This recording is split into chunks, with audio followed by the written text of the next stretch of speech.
Good morning, students. Myself Pramod Sharma, continuing your English class. There was once a young lad. एक बार एक नवयुवक था. Who went down with dysentery, जो पेचिश रोग से पीड़ित था.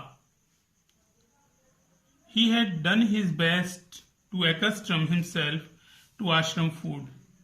और जैसा कि वो महात्मा गांधी के साबरमती आश्रम में अपनी बीमारी के इलाज के लिए आया था, तो वहाँ के भोजन जो दिया जाता था उसके लिए he had done his best to accustom himself to ashram food.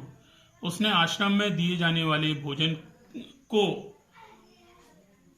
खाने के लिए अपने आप को उसमें ढालने का प्रयास किया, क्योंकि वहाँ का जो भोजन था वो उसे नहीं अच्छा लगता था, लेकिन फिर भी उसने अपने आप को उसे खाने के लिए ढालने का प्रयास किया. बट फेल्ड, लेकिन वो ऐसा नहीं कर सका.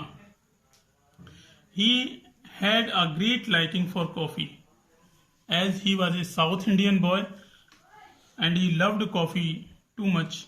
तो he had a great liking for coffee, उसे कॉफी पीने का बड़ा शौक था. बट इन द आश्रम, लेकिन आश्रम में there was no coffee for him nor was coffee allowed. लेकिन आश्रम में उसके लिए कॉफी अलाउड नहीं थी, किसी को भी कॉफी अलाउड नहीं थी.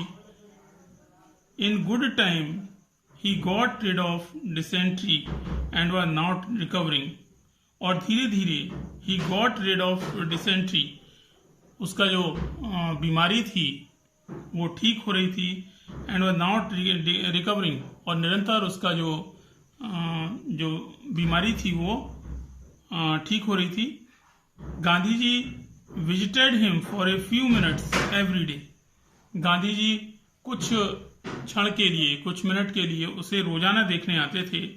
And during his usual rounds, जब भी गांधी जी वहाँ आते थे आश्रम में रोगियों को देखने के लिए, तो कुछ ना कुछ मिनट के लिए उसके पास भी आते थे.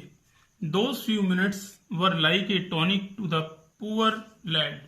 और वो जो थोड़े से क्षण थे, कुछ मिनट थी, वो उस साउथ इंडियन बॉय के लिए एक टॉनिक के समान थे. He pined for a cup of good coffee. लड़के ने गांधी से एक कप कॉफी के लिए रिक्वेस्ट की. One day he was lying on his back. एक दिन वह लेटा हुआ था, was lying on his back, dreaming of it. और वो कॉफी के बारे में मानो एक सपना देख रहा हो. When he heard the welcome sound of the wooden sandal of Gandhi ji, तभी उसने गांधी जी की जो वुडन सैंडल थे उनके आने की आहट को सुना. ए मिनट लेटर, और एक मिनट बाद Gandhi ji entered with his never falling smiling and cheering words.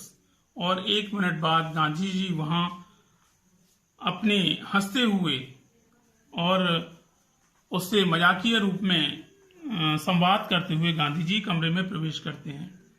He looked at the lad and said. Gandhi ji लड़के की ओर देखते हैं और कहते हैं, now you are decidedly better. अब तुम निश्चित रूप से पहले से अच्छे हो. You must have recovered your appetite. और अब तुम्हारी जो एप्टाइट कहते हैं भूख को, and you must have recovered your appetite, और तुम्हारी जो भूख है वह भी अब अच्छी हो गई है. What would you like to eat, तुम क्या खाना पसंद करोगे. सम गुड उपमा और डोसा.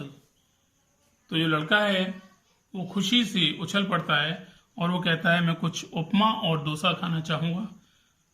तो this is your para second. Tomorrow we will continue your third paragraph. तब तक के लिए गुड बाय.